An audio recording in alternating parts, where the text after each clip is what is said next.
Hi guys, this is a quick histo review. This generally tends to be our best taught subject, so I'm really just making this for later on reference, but I hope your exam one studying is going well. So for this lab, we looked at the testes, then we looked at the epididymis on the testes, then the ductus deferens. Then we saw where that met up with the seminal vesicle, which is giving our nutrients to our sperm, and then our prostate also giving us some nutrients, and then continuing to give fluid, adding fluid back to the sperm to make it semen overall, and then we ended with surprise, the penis.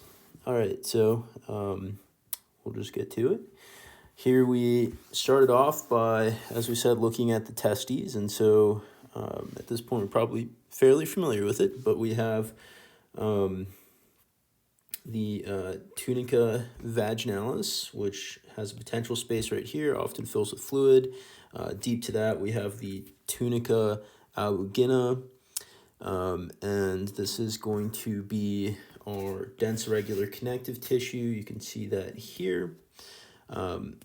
Portions of the tunica albugina, which again goes around the entire testes, and on the posterior side we call it the tunica albugina, but when you get to the other side of the testicle, we would call it the mediastinum testes, as we see here. And excuse me, I was tracing the tunica vaginalis. This is the tunica albugina. You trace it along, and then it becomes the mediastinum testes, which we'll talk about more. All right, but on this first histo slide here, we are going to start looking at the seminiferous tubules, the connective tissue in between them, which has our nice Leydig cells. And then, but right now, tunica albugina, which goes around the testicle, dense irregular connective tissue. And then branching off of that, we have these dense regular connective tissue, the septums, which divide our testicle into 200 to 300 lobules, with each lobule having a seminiferous tubule coming from the mediastinum testes. It goes mediastinum testes to straight tubule, straight tubule, and then I'm so used to saying fossa recta, not vasa recta. I think it's tubula recta. We'll get that a little bit later. Comes up, and this seminiferous tubule is in the lobule, and then it goes back down to the mediastinum testes. All right, so tunica albugina, septum, branching off that to give us our lobules. And then inside of our lobules, we have our seminiferous tubules, where our sperm are going to grow.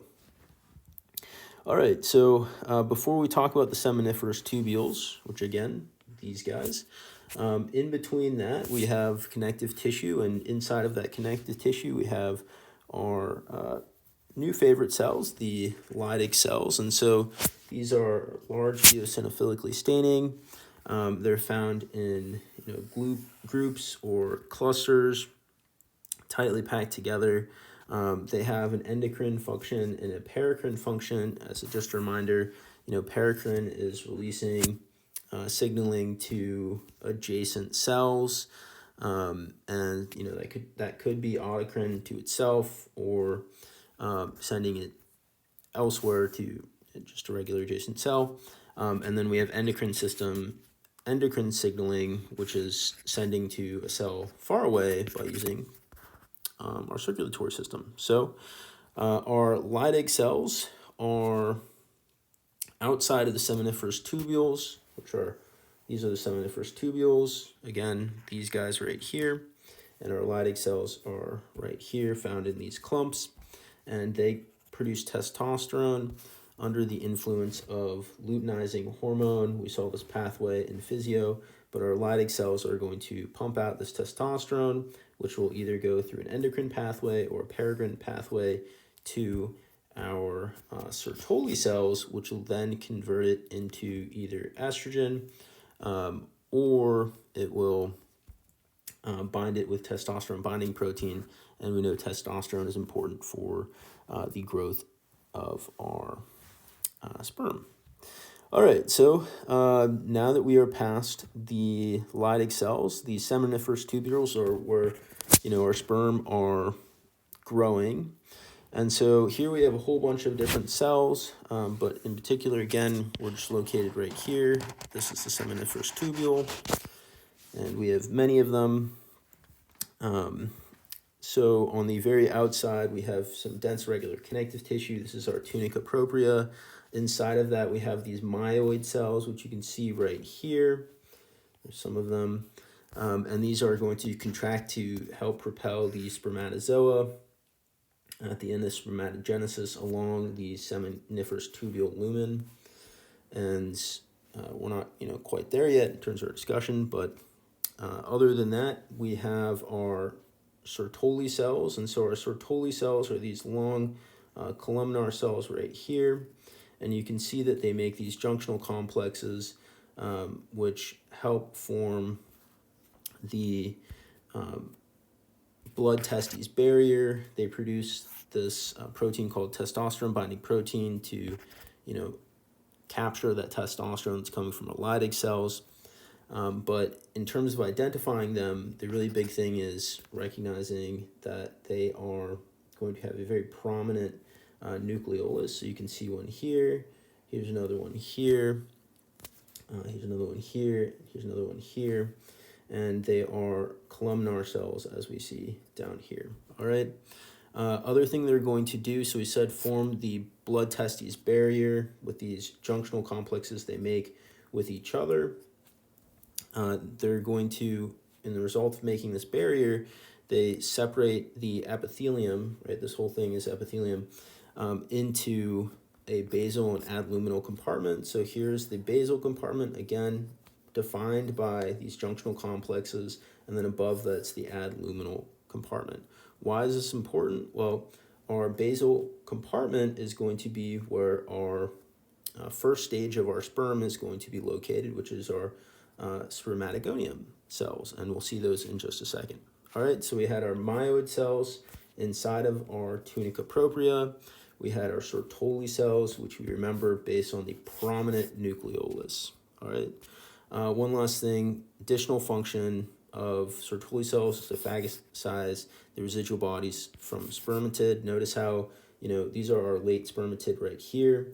Look how tiny they are in comparison to, the starting spermatogonia, right? Tiny, big. So where does all that extra material go? Well, our Sertoli cells eat it up. All right, so then moving on, we care about, for seminiferous tubules, production of sperm.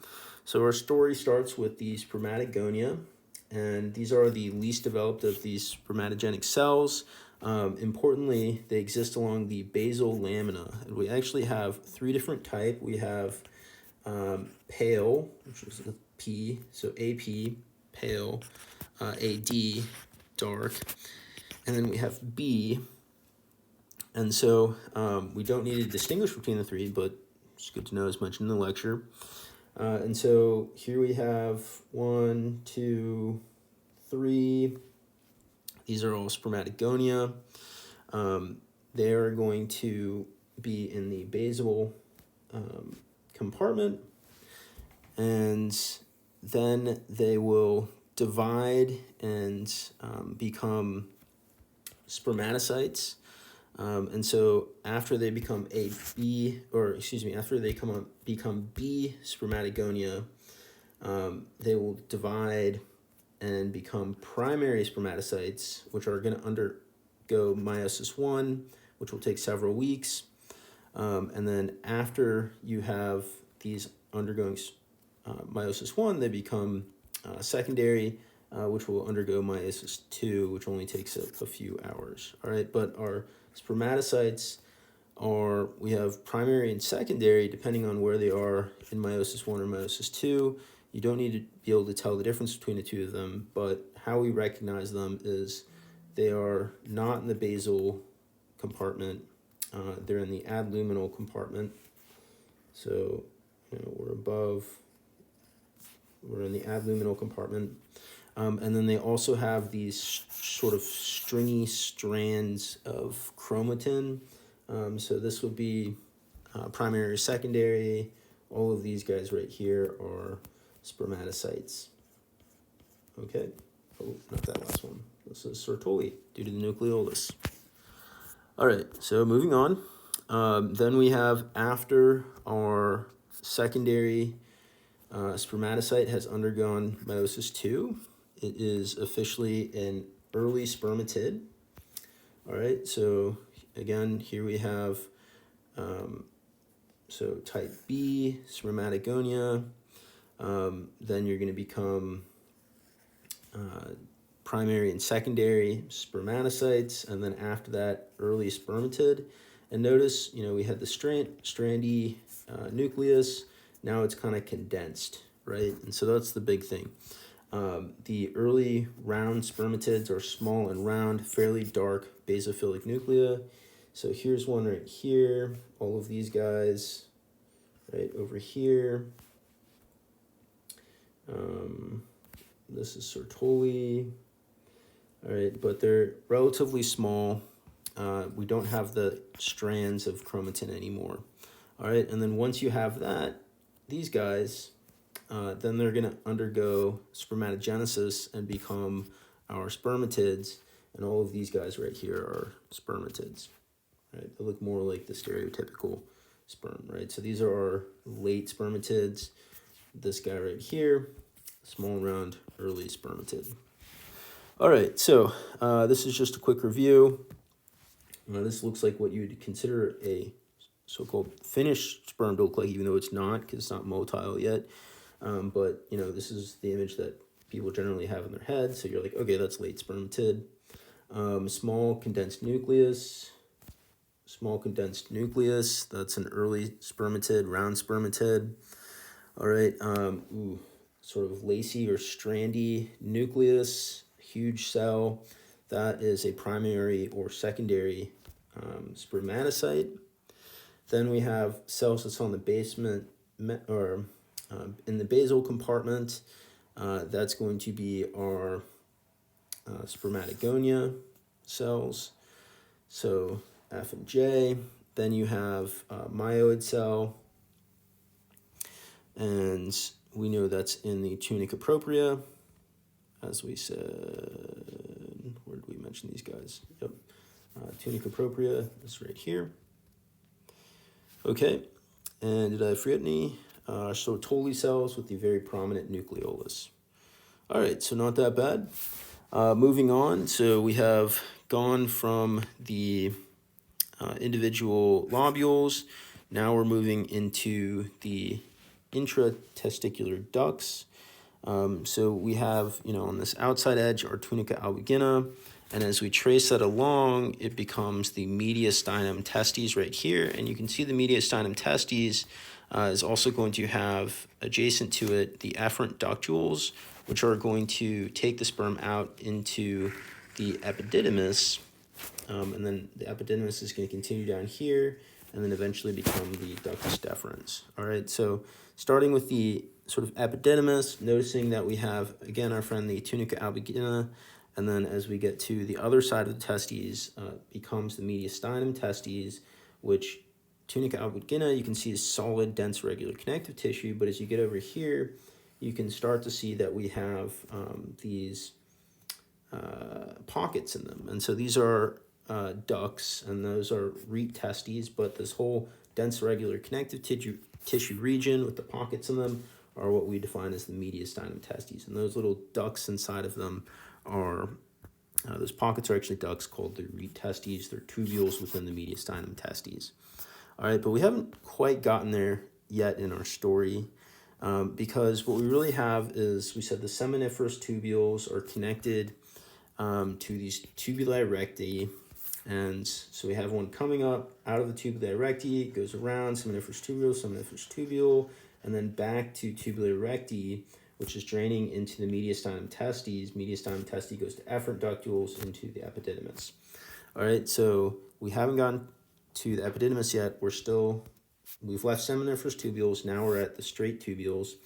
and I don't have a zoomed in picture of these, but it is simple cuboidal epithelium. It's inside of the testes. And how do you know that you are at tubula recti? It's because you're surrounded by seminiferous tubules, right? So these are all seminiferous tubules. So you're like, okay, these are not seminiferous tubules.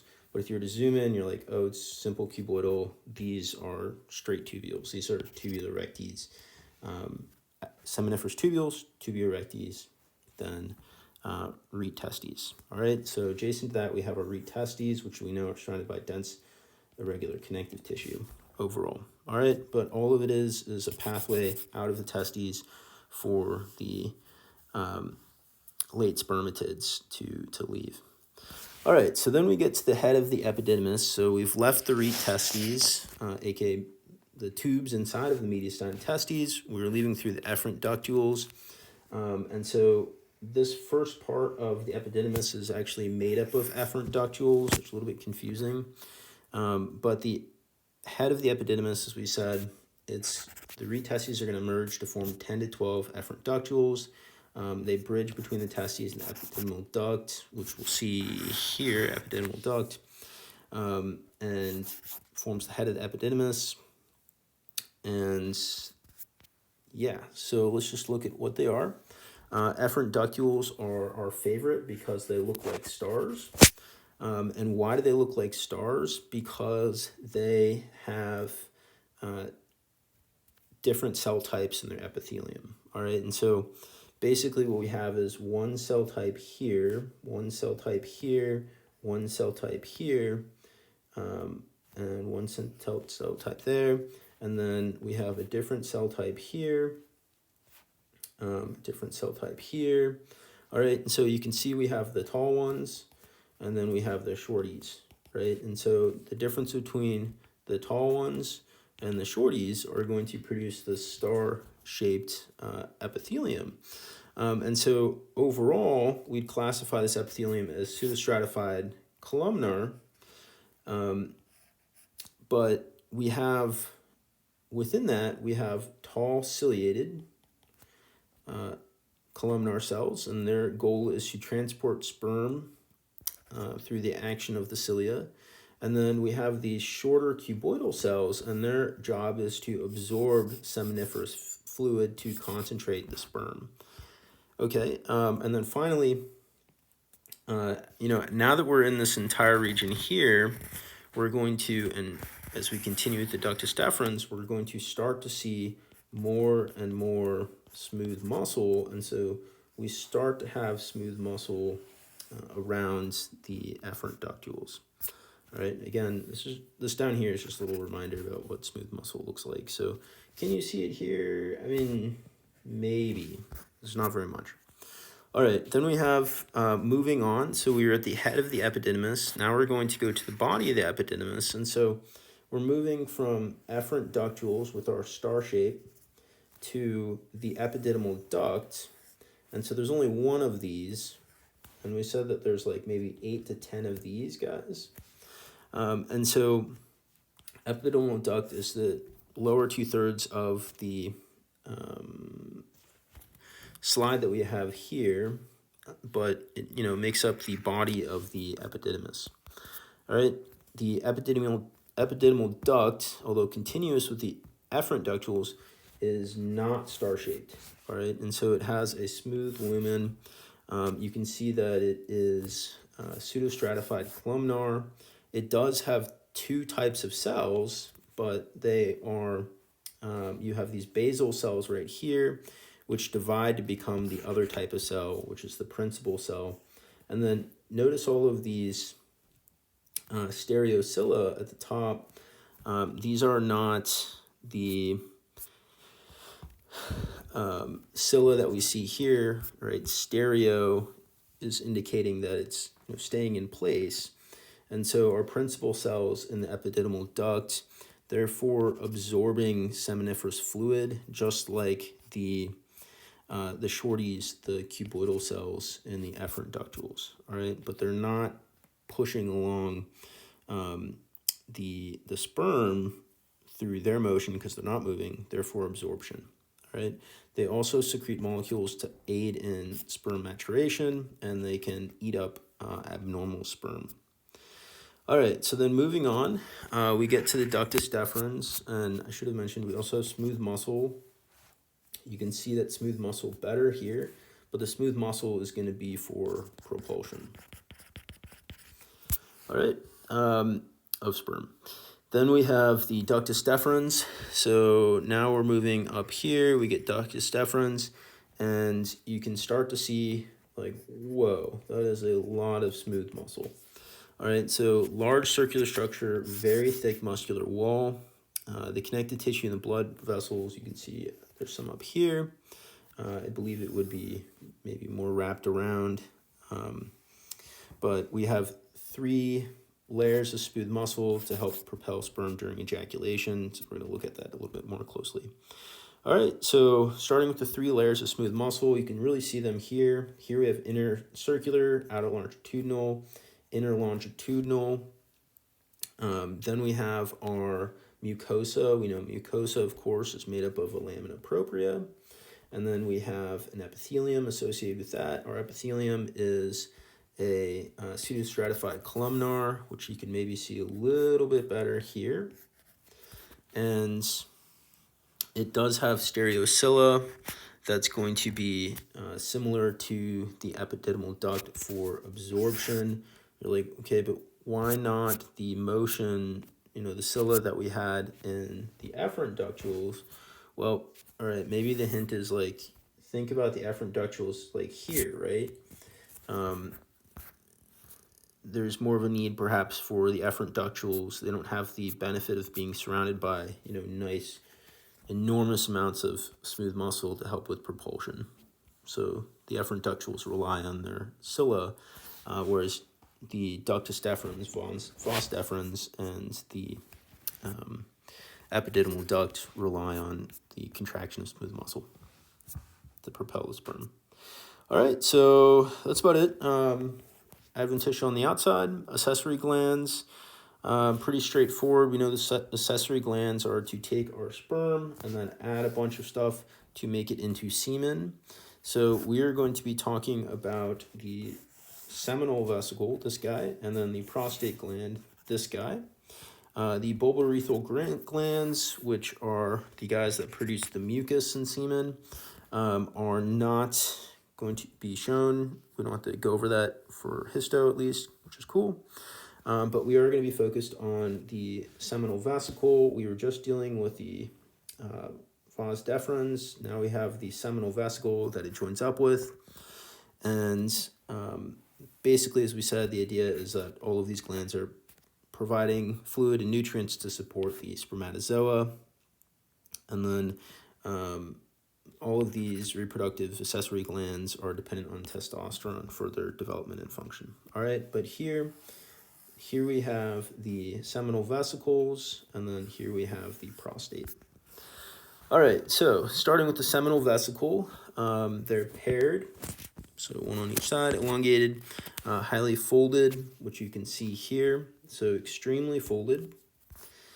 Then they're located where the ampulla, the sort of widening of the ductus deferens, which you can kind of see here, I apologize, the widening of the ductus deferens and the seminal vesicles where they meet up, where it enters the prostate glands, the 2 of them into the prostate glands. And then the seminal vesicle is basically, as we said, defined by the fact that it's highly folded, and its mucosa is going to be made up of our pseudostratified columnar cells, and it actually has 2 different cell types, secretory cells, right? What is the purpose of the seminal vesicle? Well, the seminal vesicle is going to produce a liquid, but it's also focused on giving us nutrients. And so the nutrients, we have fructose, citric acid, vitamin C, carnitine. It's going to give us some enzymes. Amylase, I believe, is one of them. And yeah, so to support the sperm. All right, so pseudostratified columnar, and then notice the lamina propria is super, super small. All right, we're going to compare this to the fallopian tubes later on. All right, outside of that, we do have a muscularis externa with an inner circular and outer longitudinal.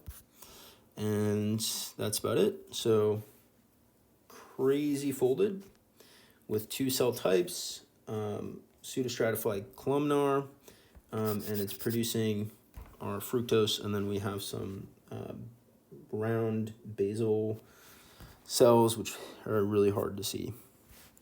All right, so moving on to our prostate gland right here.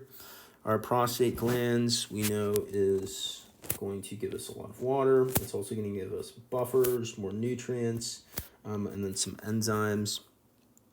Overall, the prostate gland is going to have the prostatic portion of the urethra in it, and then the ejaculatory ducts are going to, well, we will see where those meet up in just a second.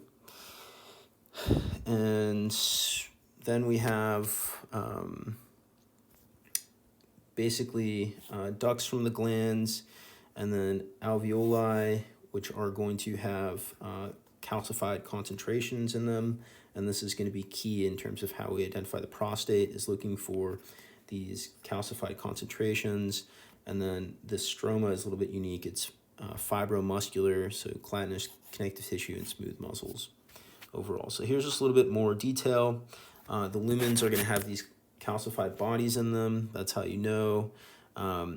The epithelium is going to go between simple columnar and pseudostratified columnar, with the idea that the more testosterone you have, the more pseudostratified columnar it is. We do have 2 cell types, just like with the seminal vesicles. We have our small basal, and then we have columnar secretory cells. And then I hope this is a test question because it could not be easier. What does it produce? Prostate specific antigen. Please let that be a test question. That would be so cool. Citric acid amylase, which breaks starches and sugars. Prostate specific phosphatase, and then fibrinolysin, which liquefies semen. All right, the stroma, as we see here, we have smooth muscle and connective tissue. And so this is a fibromuscular stroma, kind of weird, but these calcified bodies and the lumens of the alveoli are going to be what tells us we have the prostate.